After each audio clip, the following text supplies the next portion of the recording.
In this video, I'm going to talk about a dude who claims to have joined the most impossible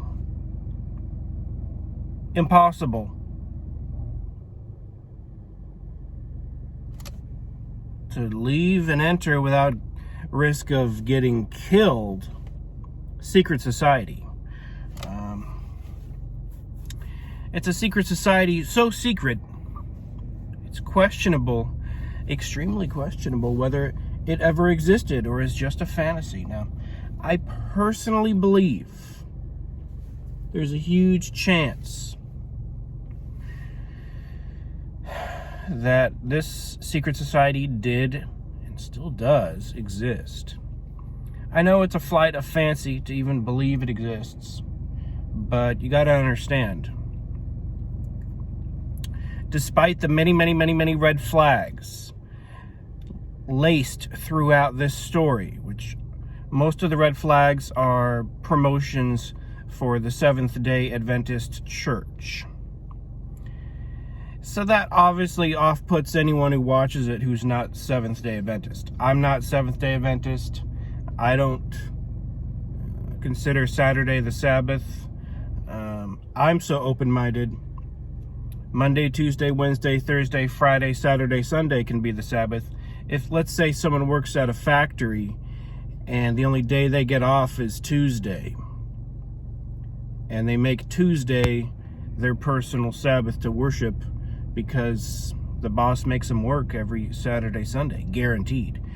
And he asks the boss, hey, can I guarantee to get a day off? And the boss is like, Tuesday.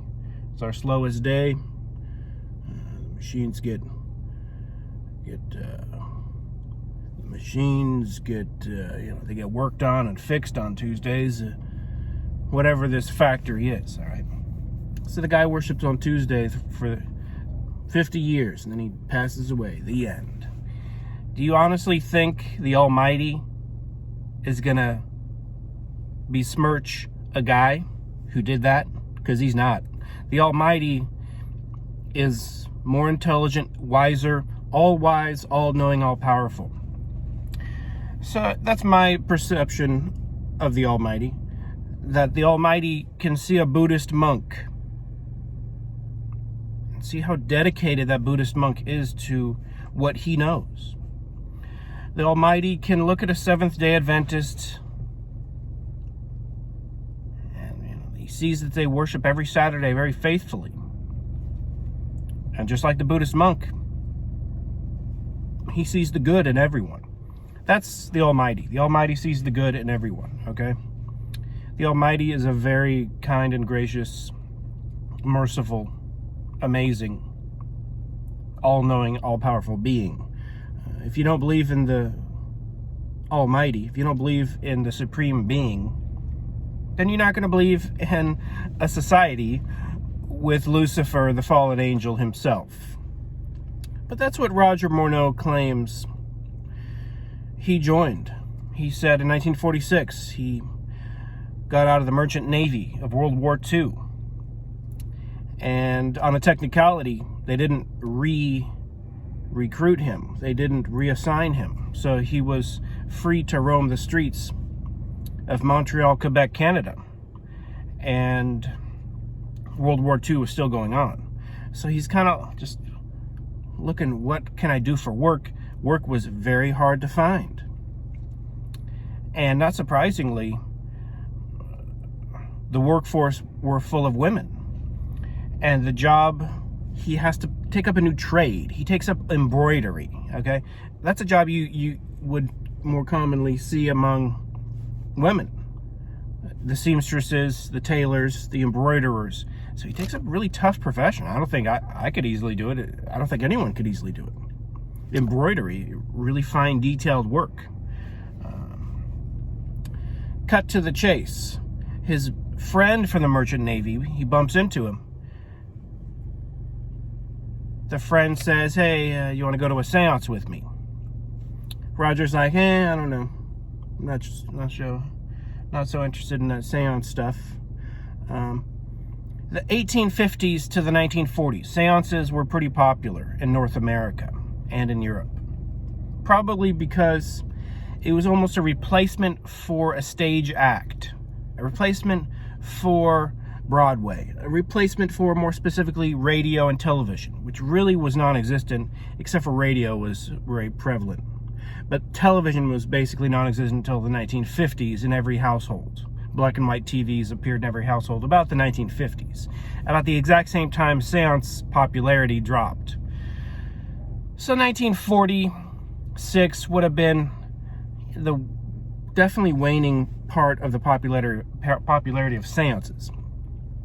Roger probably thinks it might be an entertaining thing until his friend Roland from the Merchant Navy, Roland says, "Hey, you want to talk to your dead mother?" That's when Roger knows he's not joking around about the seance, that he's talking about an actual seance with actual dead people talking. And he's like, "I've never thought about talking to my dead mother. I'll get back to you on that." That's kind of an odd question. Cut to the chase. Roland says that you were brave in the Navy. That's not the Roger I know. So he says, "Sure, I'll go. What's the time and place?" Roger goes. Cut the story short. A woman spirit, translucent being, walks through the wall and says, "Thank you for calling upon me." The lady's relative or friend or whatnot, a lady faints. A different guy at the seance, there's only 10 people at this seance. Different guy at the seance says, "I want to talk to my friend. He just died. But I don't want to see him. I just want to hear his voice." And the voice appears. Exactly his friend's voice. He says, "This is the most amazing thing I've ever... Communication with the dead is the most amazing thing I've ever experienced." Roger says the seance was totally separated from the Luciferian cult. And we're talking a fallen angel actual cult, not some hippie thing where people think they're seeing the devil on drugs, but are actually seeing manifesting angels of light, all right? That's where the story takes a huge turn. It's not the average cult, okay? It's not the average secret society, okay? There's actual spirits manifesting and performing miracles for the members. The story always bugged me. Like, there's something right about it, but there's something wrong about it. I had an epiphany a couple days ago, about 3 days ago, I believe. It struck me really strong. I've been thinking about this story for about 8 years. Need to hydrate. Although they say energy drinks dehydrate you. So just need the energy. Need some energy.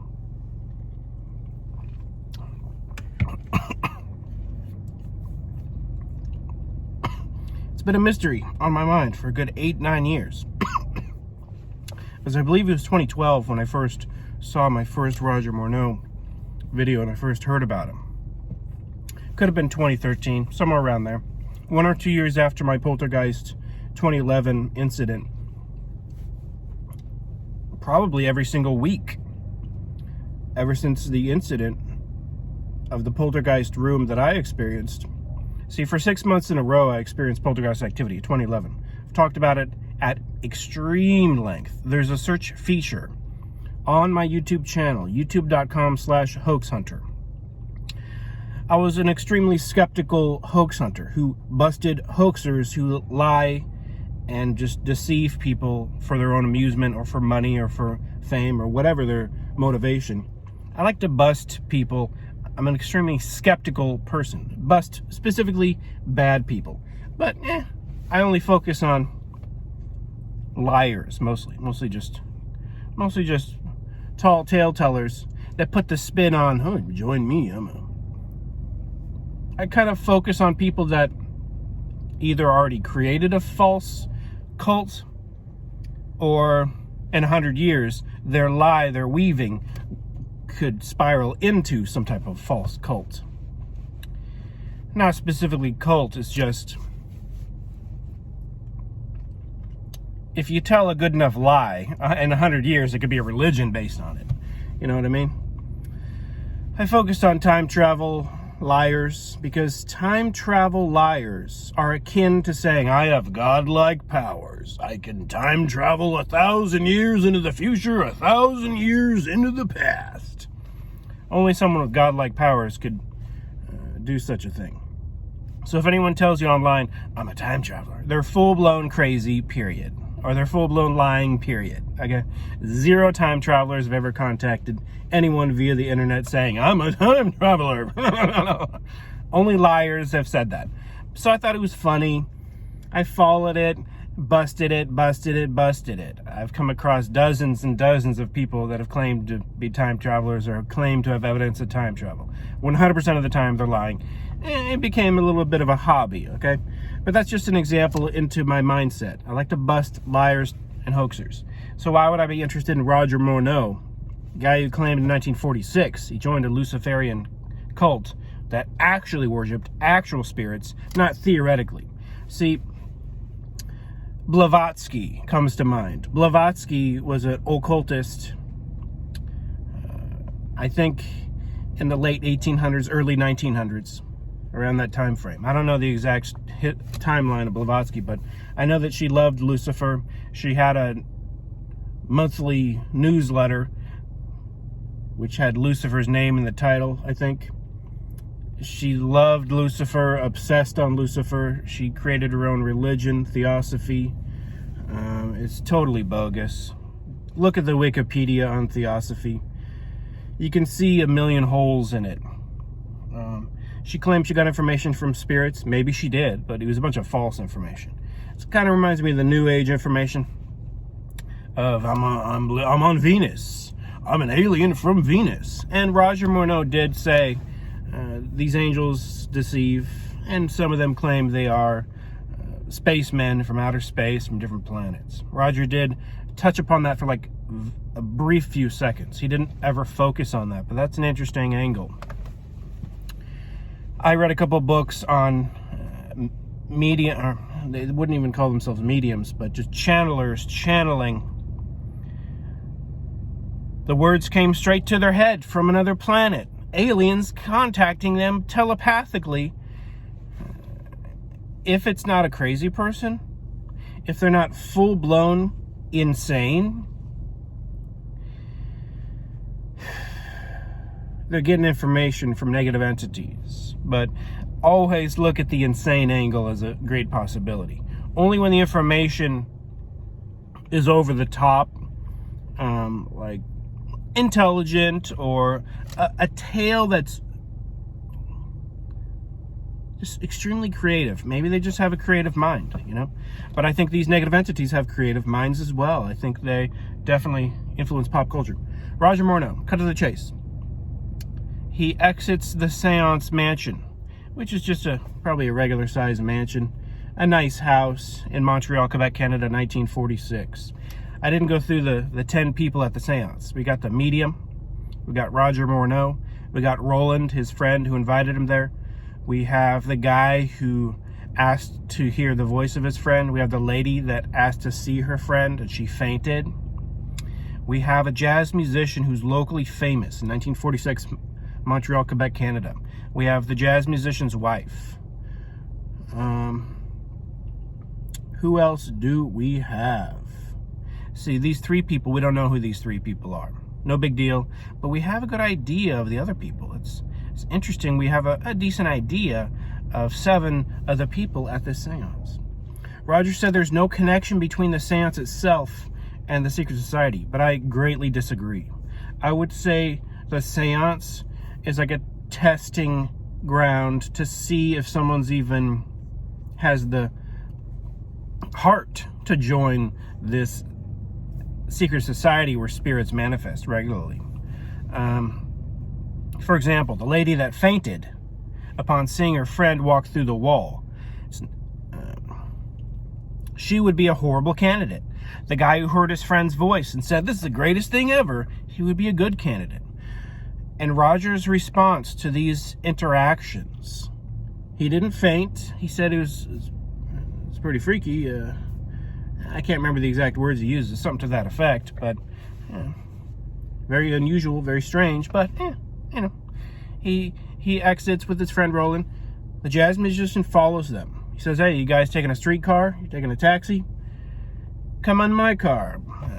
And he invites them to dinner.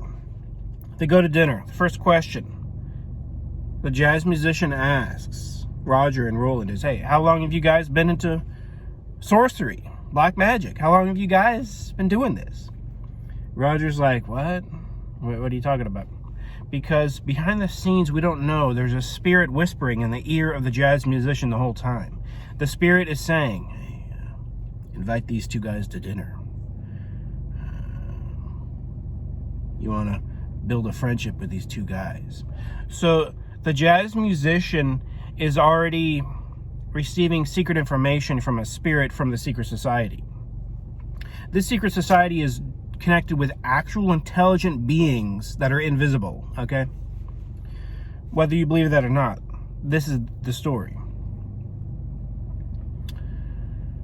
You'll sometimes in interviews with Roger Morneau only hear one side of the story, but if you watch and read all of his books and read all of his interviews and the new documentary, new-ish, a couple of years old, Charmed by Darkness. You can watch the new documentary Charmed by Darkness on Tubi for free, not an advertisement.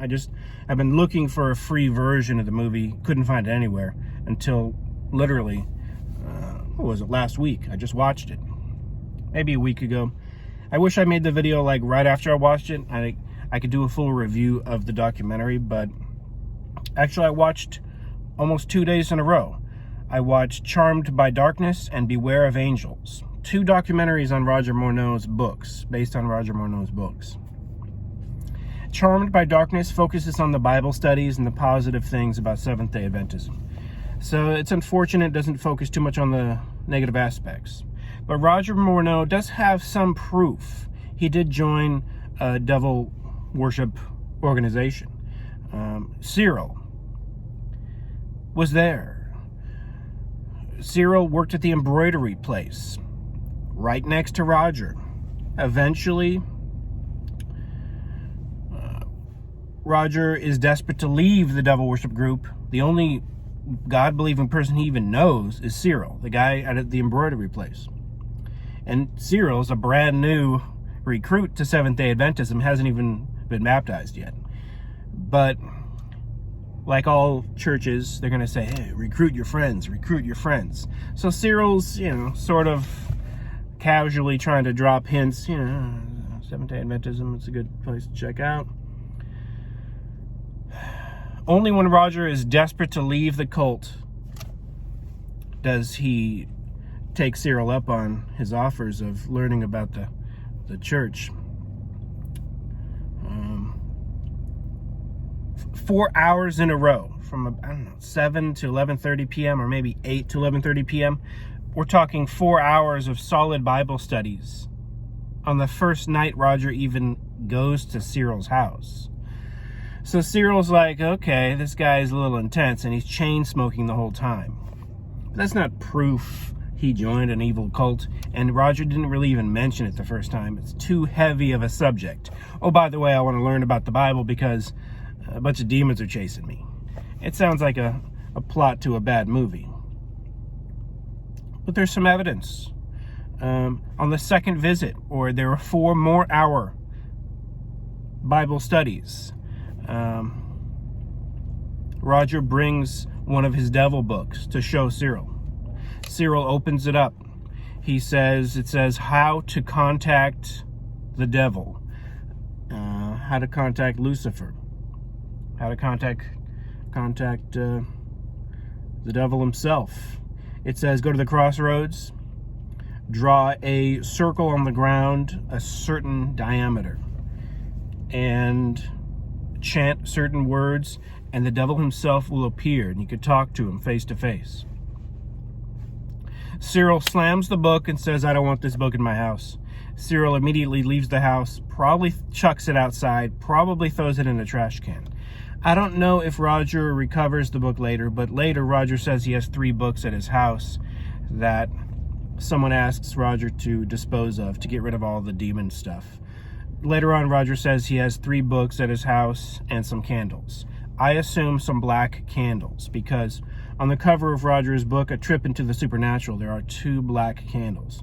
Roger never mentions the ritual with the candles because Roger doesn't want to focus on the negative aspects of spirit worship. He just wants to focus on, I went to a secret society, and this is the secret society, okay? But there's more evidence. Cyril, upon finding he's an actual devil worshiper or ex-former devil worshiper, and you hear a lot of these stories online. Oh, I joined the devil church and I left, and now I'm saved, born again. Praise the only, you know.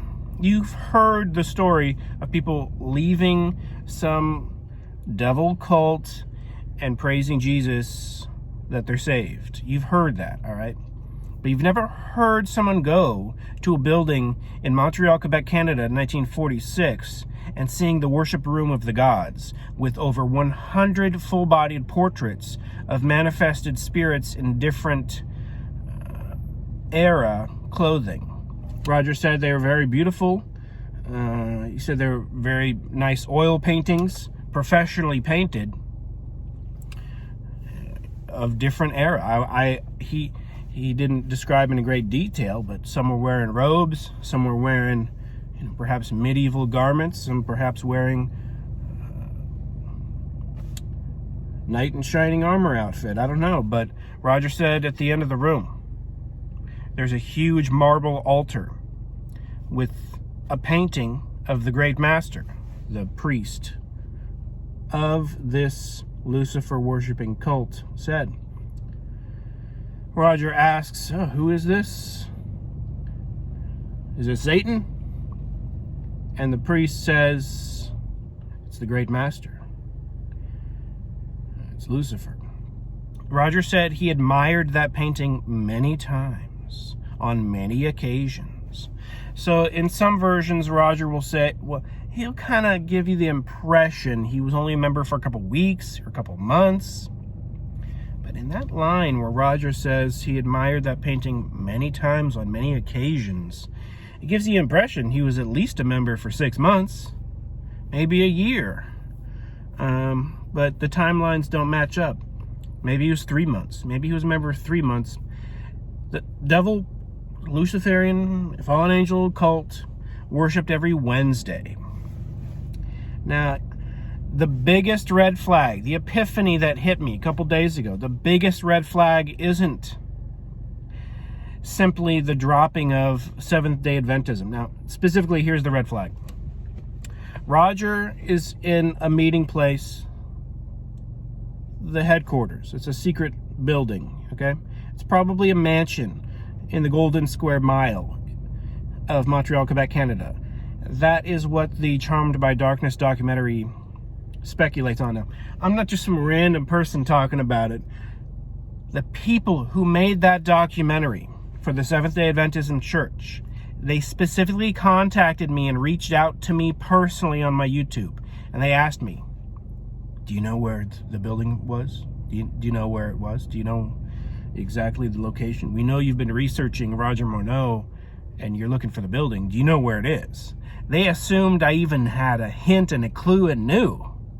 That tells you how few people have researched this case, that they actually reached out to me. I've never revealed that information. It was on YouTube. They sent me a YouTube message back when you could send YouTube messages privately. I took a screenshot because of all, first of all, it was interesting. I took a screenshot. I have proof they sent me that message. I have my response and everything. I can show it in the future, but I thought it was interesting they reached out to me. YouTube comments have all been deleted. It's all gone now, but I'm glad I have that screenshot somewhere. I told them, no, I don't know exactly where it is. I haven't really thoroughly researched. I've never even been to Canada. So I'm just some guy in America looking on Google Maps. Specifically, I was drawn to the Golden Square Mile before I knew what the Golden Square Mile was. Apparently, it's the people who own and rule over Quebec, Canada for the past 100 years own the Golden Square Mile. It's just a square mile of mansions, high-rise buildings that have been there for many, many, many years. You know, you could probably find a similar square mile in New York and see the New York ruling class running things at a certain area. But I was looking at Google Maps Street View the other day, and I saw a painting. I think 2009, a painting of a jazz musician on the side of a building in Montreal, Quebec, Canada. A jazz musician, a really nice, elaborate jazz musician, proving that the area is into jazz. And as far as the identity of the jazz musician, this jazz musician invited Roland and Roger into the secret cult. Now, perhaps Roland was already a member. I suspect Roland was already a member and recruited Roger, but he got the help of an older member, a more established member,